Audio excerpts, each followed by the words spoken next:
Masih bersama kami pemirsa dalam MNC News Prime dan masih bersama kami juga 4 narasumber yang hadir dalam MNC News Prime malam hari ini membahas terkait dengan untung rugi dari Perpu Cipta Kerja. Pak Sarman, Mas Denny, Mbak Mirah dan juga Pak Johannes. Saya kembali ke Pak Johannes mengambil pernyataan Mbak Mirah sebelumnya yang dikatakan ada berbagai macam diskusi sebenarnya yang sudah dilaksanakan bersama dengan pemerintah. Tapi lagi-lagi Perpu ini masih menjadi salah satu aturan yang katakanlah kontroversial gitu karena banyak sekali reaksi yang bernada katakanlah berat atau khawatir bahwa ini akan merugikan salah satu pihak. Tanggapan dari Pak Johannes sendiri? Eh, Tentu Mbak, yang pertama yang ingin saya tanggapi dari Bu Mira tadi, tidak ada istilah copy paste dalam sebuah penyusunan Perpu ini, Bu. Karena kalau kita mau lihat kronologisnya ketika Undang-Undang Ciptaker itu diputuskan dengan segala pro kontranya, lalu pemerintah mengundang berbagai elemen dan kelompok untuk terus memberikan masukan agar peraturan-peraturan turunannya, baik peraturan pemerintah maupun peraturan turunan lainnya itu bisa menjadi lebih baik dan itu dikunci. Tetapi dengan keluarnya keputusan MK nomor 91 kalau nggak salah, saya lupa itu akhirnya tidak bisa itu dilakukan lagi peraturan-peraturan baik di sektor-sektor yang lain, klaster-klaster yang lain itu tidak bisa ini, dan itulah yang menjadi kegentingan yang akhirnya itu dikunci. Itu mungkin penjelasan saya terhadap tadi apa yang disampaikan oleh Pak Denny dan memperkuat apa yang disampaikan oleh Pak Sarman.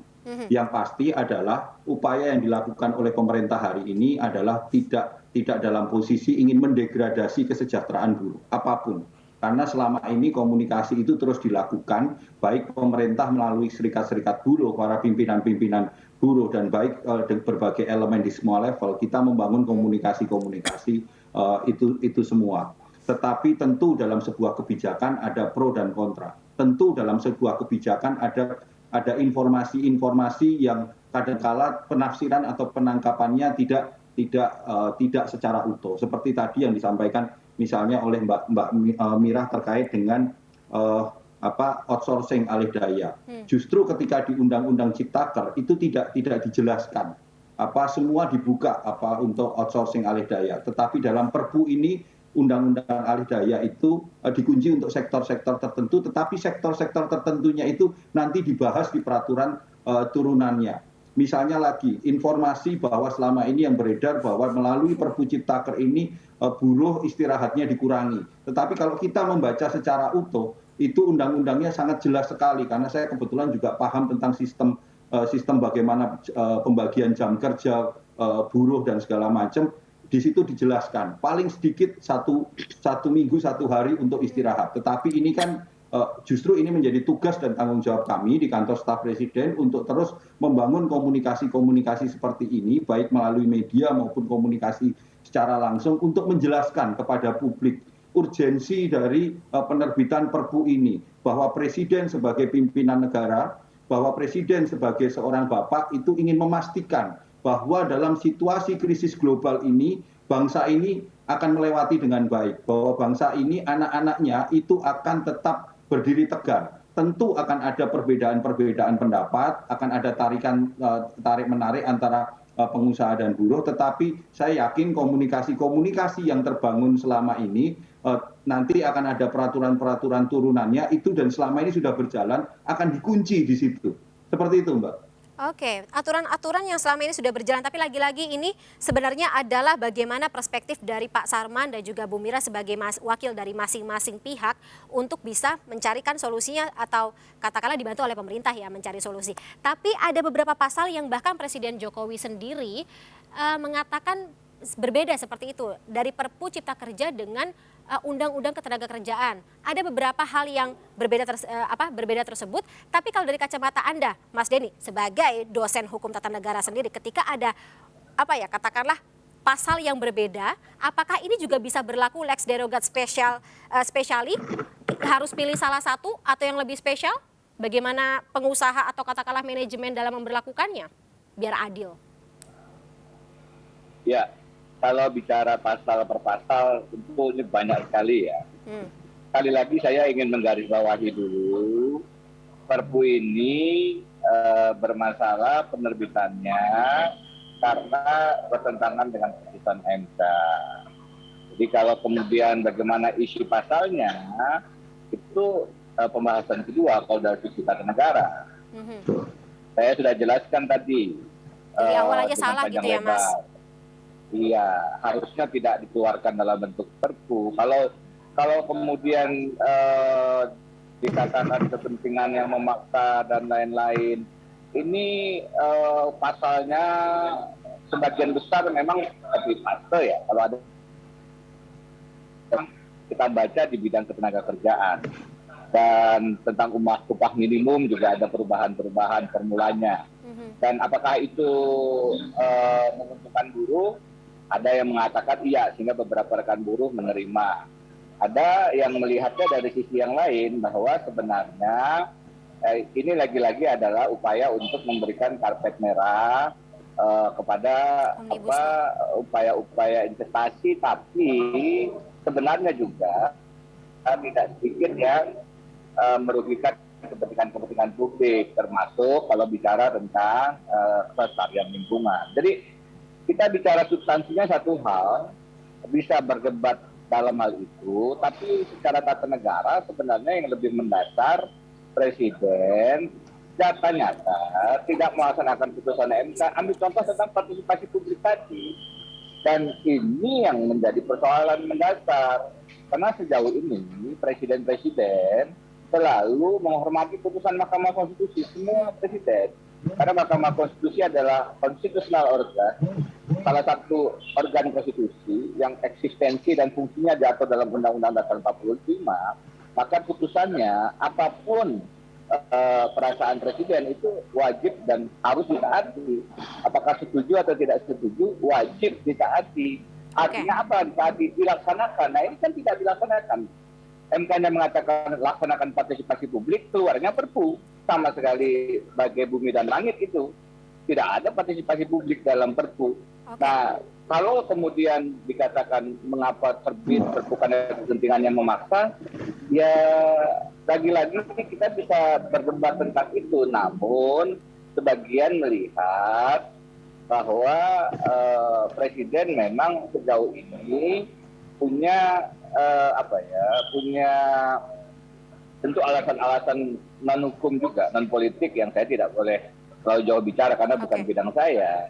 Tetapi kita bisa menduga kenapa kemudian kepada pengusaha ini diterima, kepada sebagian buruh juga ini kemudian diterima, bukan semata-mata persoalan hukum, selalu ada pertimbangan-pertimbangan politik pasti sehingga Presiden menerbitkan ini. Termasuk merubah tentang formula upah minimum. Saya melihat ini lagi-lagi adalah strategi pemenangan pemilu 2024 sehingga buruh mendapatkan porsinya untuk diberikan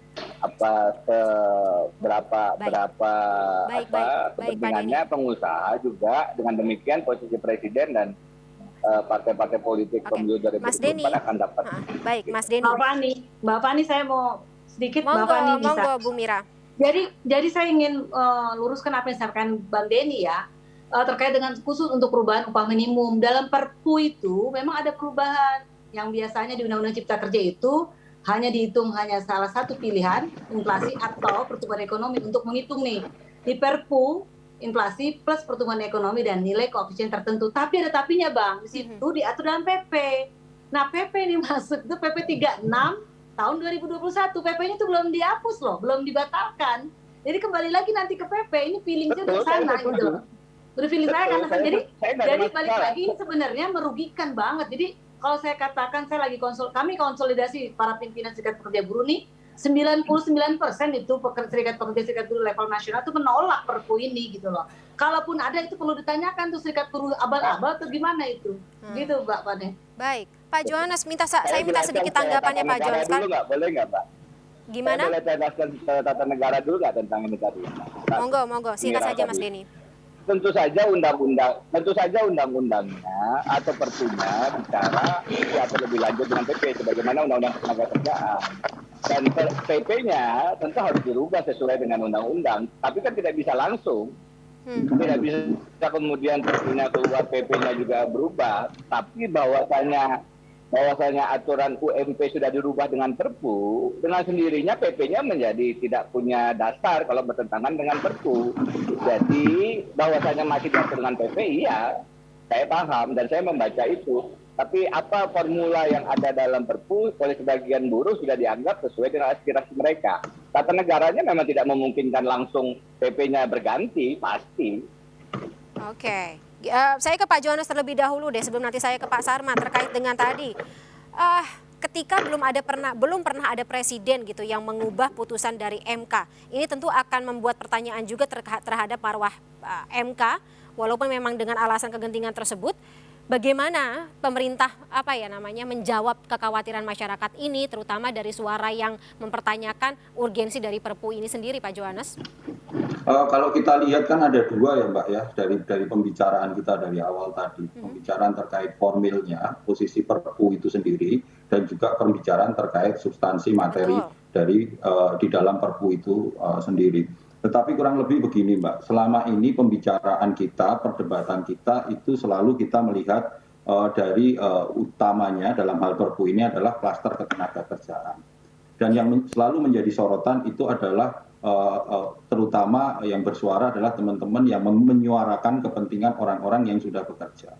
Dalam konteks ini sebenarnya pemerintah itu ingin melihat yang lebih luas lagi, Mbak, ingin menjembatani yang lebih luas lagi. Ada 3 kelompok setidaknya yang menjadi fokus dari Bapak Presiden dan seluruh jajarannya. Yang pertama adalah fokus Perpu ini adalah fokus untuk bagaimana memperkuat mereka atau mencarikan solusi mereka yang belum mendapatkan pekerjaan.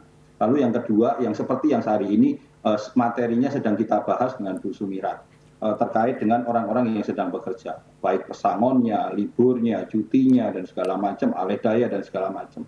Dan yang ketiga adalah orang-orang yang setelah bekerja. Ini yang 3 kelompok inilah yang menjadi fokus dan selama ini kita terfokus di kelompok yang pertama.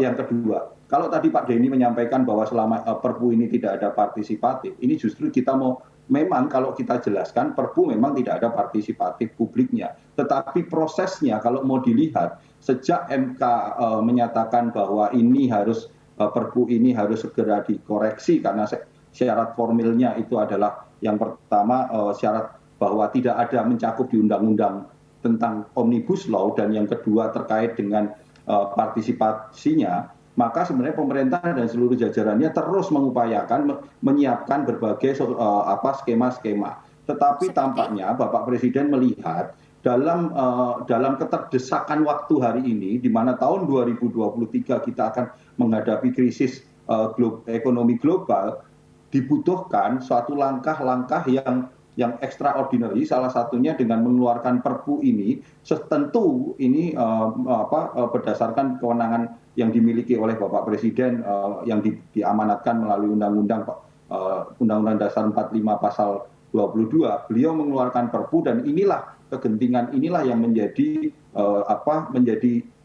kunci utama begitu dari keluarnya Perpu ini. Bahwa dalam Perpu itu ada pasal-pasal yang kalau tadi Bu Mira menyatakan copy paste, saya tegaskan enggak, ini bukan hanya sekedar copy paste, ada perubahan-perubahan. Kalau ini copy paste plek Bu, plek ketiplek kalau bahasa orang Jawa begitu, tetapi ini banyak sekali perubahan-perubahan yang dalam perubahan ini tentu pasti ada pro dan kontra antara teman-teman dari pengusaha. Kalau kita bicara klaster ketenagakerjaan, tarik-menarik antara teman-teman pengusaha dengan teman-teman dari serikat pekerja. Tetapi selama ini komunikasi itu tetap terbangun. Kurang lebih begitu Mbak Fani.